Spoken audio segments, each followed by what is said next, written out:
¿Hay alguna razón para el dolor y el sufrimiento? ¿Por qué le suceden cosas malas a las personas buenas? Las personas llevamos siglos y siglos haciéndonos estas mismas preguntas. En el mejor de los casos solo se ha llegado a conclusiones superficiales y muchos han abandonado el intento de responder a las preguntas verdaderamente difíciles de la vida. En cuando la vida se derrumba, usted verá que hay propósito en el sufrimiento y el dolor. Con sensibilidad y compasión, el autor ofrece percepción y conocimiento acerca de la razón por la cual las personas sufren y qué hacer cuando la vida se derrumba. Con el fin de fomentar la literatura cristiana, hoy les recomiendo el libro de Cuando la vida se derrumba. Respuestas bíblicas para los que sufren, de Warren W. Wiersbe. Para que conozcan un poco del libro, daré lectura al primer capítulo. A los que sufren, sea amable. Porque todo aquel con el que se encuentra está peleando una batalla. No estoy seguro de quién fue el primero en hacer esa declaración, pero nos da un buen consejo. Todos estamos peleando batallas y llevando cargas, y necesitamos urgentemente toda la ayuda que podamos conseguir. Lo último que uno de nosotros necesita es que alguien nos ponga encima más dificultades. No son las exigencias normales de la vida las que nos quebrantan, sino las sorpresas dolorosas. Nos vemos a nosotros mismos peleando batallas en una guerra que nunca declaramos y llevando cargas por razones que no entendemos.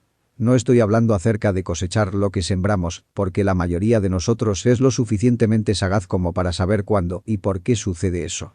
Si quebrantamos las normas, tenemos que aceptar las consecuencias, pero a veces suceden cosas aun cuando nosotros no las quebrantamos. Cuando la vida nos pasa esas sorpresas dolorosas, comenzamos a hacernos preguntas. Nos preguntamos si quizá hemos sido engañados. Comenzamos a dudar de que la vida tenga sentido.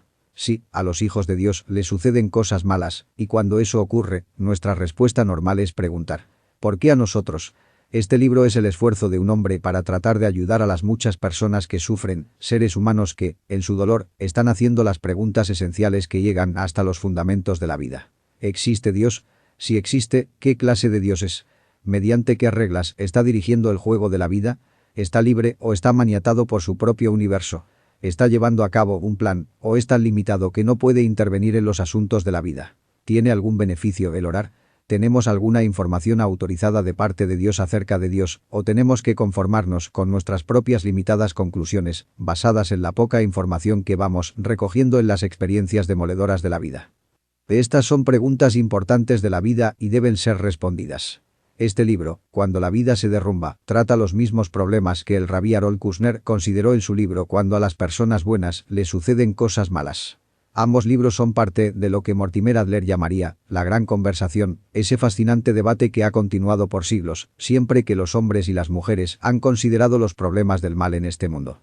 Puesto que el rabí Kushner y yo abordamos estos problemas con trasfondos y puntos de vista diferentes, es razonable suponer que tendremos nuestras diferencias cuando sacamos nuestras aplicaciones y conclusiones. Pienso, sin embargo, que tenemos el mismo propósito en mente: ayudar a los que sufren y que se encuentran perplejos ante los problemas de la vida. A pesar de nuestras diferencias, me benefició la lectura del libro del rabí Kushner. Quedé impresionado por su valor y franqueza al enfrentar sus sentimientos con honestidad e incluso atreverse a enojarse. Él y su esposa pagaron un gran precio al escribir este libro y debemos admirarlos por su devoción. Me ayudó su compasión. Las luchas con su fe no lo apartaron ni lo aislaron, como a menudo sucede en esas situaciones. Estuvo dispuesto a darle a conocer a otros sus descubrimientos, en la esperanza de que las lecciones aprendidas en la escuela del dolor animaran a otros compañeros de sufrimiento. También me ayudó al forzarme a repensar mis propias convicciones. Esto es algo bueno, porque una fe que no puede ser probada no es confiable. Por más de 30 años he estado involucrado en el ministerio pastoral, tratando de animar a las personas a que echaran mano de los vastos recursos espirituales que Dios pone a nuestra disposición. Yo también tuve que plantearme algunas de estas preguntas fundamentales. ¿Había estado aplicando la medicina apropiada a la enfermedad sufrida? ¿Había sido acertado mi diagnóstico de la situación? ¿Cuánto de verdad conocía yo acerca del Dios que había estado predicando y escribiendo durante todos estos años? ¿Tengo yo la clase de fe que funciona en los campos de batalla de la vida? Al agonizar con estas y otras preguntas, llegué a algunas de las conclusiones que voy a ir desarrollando en los capítulos de este libro. Pero para que usted sepa hacia dónde nos encaminamos, aquí están. 1. Nuestras respuestas a los problemas del sufrimiento deben tener integridad intelectual. Estamos creados a la imagen y semejanza de Dios, y esto significa que debemos pensar. Debemos hacer las preguntas correctas si queremos obtener las respuestas correctas. Eso quiere decir que todos debemos ser filósofos y cuestionar nuestras preguntas. Esto no hay forma de evitarlo, porque desde el momento en que usted trata de responder a una cuestión de la vida, se convierte en filósofo. 2. Las personas viven mediante promesas, no mediante explicaciones. Nadie puede responder completamente a todas las preguntas, pero, si pudiéramos hacerlo, las respuestas no nos dan garantía de que la vida resultará más fácil o el sufrimiento más llevadero. Dios no está esperando al final del silogismo, ni tampoco hay paz mental a la conclusión de un argumento. En cada área de la vida debe haber siempre un elemento de fe. En el matrimonio, los negocios, la ciencia y las decisiones comunes de cada día. Lo que usted cree determina cómo va a comportarse, pero usted no puede explicar siempre lo que cree y por qué lo cree. La fe es una de las fuerzas mediante las que vive el hombre, escribió Henry James, y la ausencia total de fe significa desintegración. 3. Debemos vivir. La vida es un don de Dios, y debemos atesorarla, protegerla e invertirla. Puede que podamos posponer algunas decisiones, pero no podemos posponer vivir. La vida no puede esperar hasta que la ciencia haya explicado el universo científicamente, escribió el filósofo español José Ortega y Gasset. No podemos posponer la vida hasta que estamos listos, la vida nos cae encima como un disparo a quemarropa. Agarramos la vida, o hacemos con ella lo mejor que podamos, o la dejamos. El suicidio es la acción última de dejarla. La pregunta más importante en la vida no es ¿por qué le suceden cosas malas a las personas buenas?, sino ¿por qué y para qué estamos aquí? ¿Cuál es el propósito de la vida? ¿Lo sabe alguien? 4. Debemos vivir para otros. El sufrimiento puede hacernos egoístas o generosos.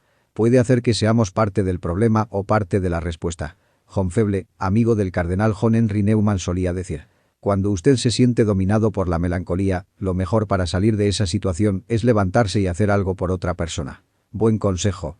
El apóstol Pablo explicó a los que sufrían de su tiempo que Dios nos consuela en todas nuestras tribulaciones, para que podamos también nosotros consolar a los que están en cualquier tribulación, por medio de la consolación con que nosotros somos consolados por Dios. Segunda carta a los Corintios 1, 4. Pienso que fuimos creados para ser canales y no lagos cerrados, para pensar en otros y no en nosotros mismos. 5. Tenemos a nuestra disposición los recursos para un sufrimiento creativo.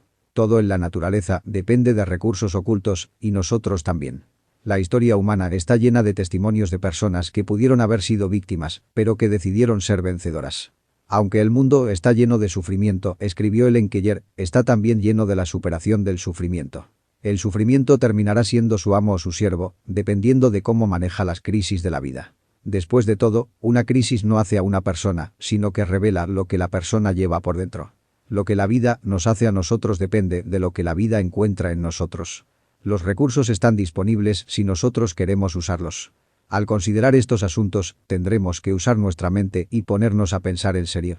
Al mismo tiempo, debemos abrir nuestro corazón a esa clase de verdades espirituales que no pueden ser examinadas en los laboratorios ni manipuladas por una computadora. Pero sobre todo, debemos estar dispuestos a obedecer la verdad e ir en la dirección que nos lleve. No es suficiente con que nuestra mente sea iluminada o nuestro corazón quede enriquecido. Su voluntad debe ser capacitada en el servicio a otros. El sufrimiento no es un tópico para especulación, es una oportunidad para demostrar compasión e involucrarnos. La mente crece al tomar, pero el corazón crece al dar. Ya es medio falso el que especula acerca de la verdad, pero no la hace, dijo F.W. Robertson, quien supo lo que era el sufrimiento y murió joven.